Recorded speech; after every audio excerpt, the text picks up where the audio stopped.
You talked about his experience in Kansas City, Poles' experience there, and looking at Mahomes. And people are talking about Caleb like he is that generational talent. But in a conversation with Louis Riddick yesterday, he also mentioned that Jaden Daniels, to him, the gap is closing. And I'm curious to hear about your thoughts on that.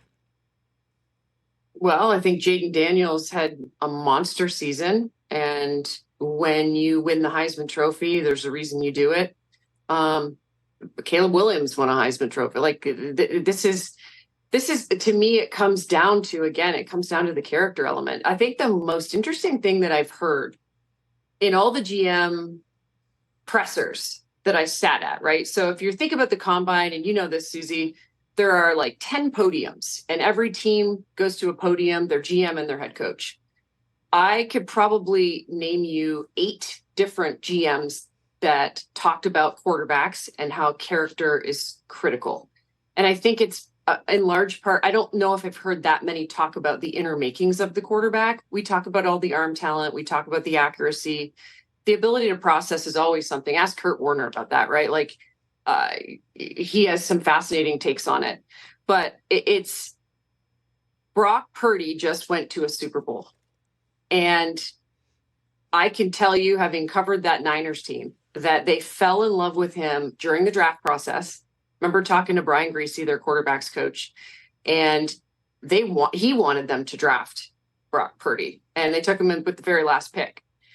If he had have gone as an undrafted rookie free agent, they were concerned that he was going to fall to a different team through the free agency process. So they took him with the last pick in the draft. They knew, they felt it, they loved his character, they loved his toughness. And I also thought it was really interesting to listen to the head coach of the Bears, Matt Eberflus, yesterday. His number one thing, the first thing he said was leadership, but then situational football, third down, red zone, stuff like that. 2-minute drill. Can you win the fourth quarter?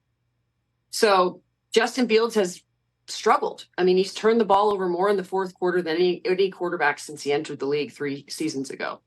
So all of those things add up to me like they're going to draft one. To answer your question, is it Jaden Daniels, Caleb Williams? Cole said he's got these crazy angles that he can throw on, and he can do some of these things like Patrick Mahomes. He made that comparison to me, but they have to fall in love with the character. And we saw what happened with Brock Purdy and the Niners when it came to that. And that's why, as you said, character matters so much. I mean, it's been some time since I covered college football, and I've never covered pro football. But in getting to know these players and watching as they went through the combine and talking to a lot of people, feeding rich information on who these different kids are, character matters. And I think that could be a question mark with Caleb Williams, where people just don't feel like he's a known entity. And that's why that time at the combine is so important with these interviews and what have you. Is there any feeling from you that coaches are either disappointed or definitely not surprised, but would have liked to have seen him throw out there? Yeah, this is Suzy. I love this debate, because any player in the NFL that you talk to that thinks that guy's going number one, they'll be like, don't throw. You shouldn't do any of that stuff. Bryce Young didn't last year, which I was disappointed in, because I watched Anthony Richardson, and Anthony was in CJ Stroud. And I take a very unbiased approach in my reporting with all 32, but I'm allowed to have favorites, right?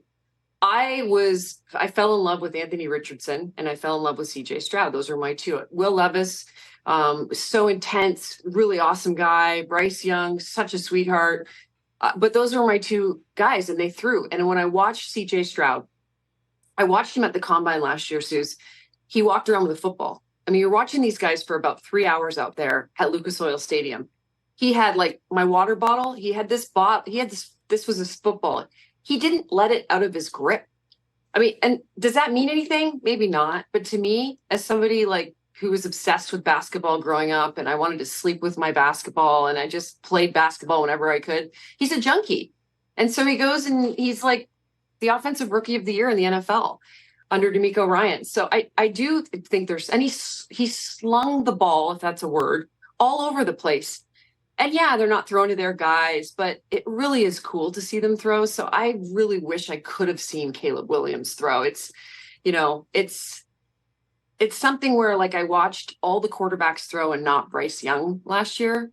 Yeah. And I was kind of like, you know what I mean? Like, it was kind of like, gosh, I wish I had seen Bryce Young throw last year at the combine. Yeah, and it makes you feel a little bit like, what am I missing here? I love the fact that he walked around with that. That's swag, and that's showing you he really cares. And part of being there is to show who you are. So I'm with you. I think it's kind of crazy not to. Catch the Rich Eisen Show every single day on the Roku channel, 12 to 3 Eastern, for free.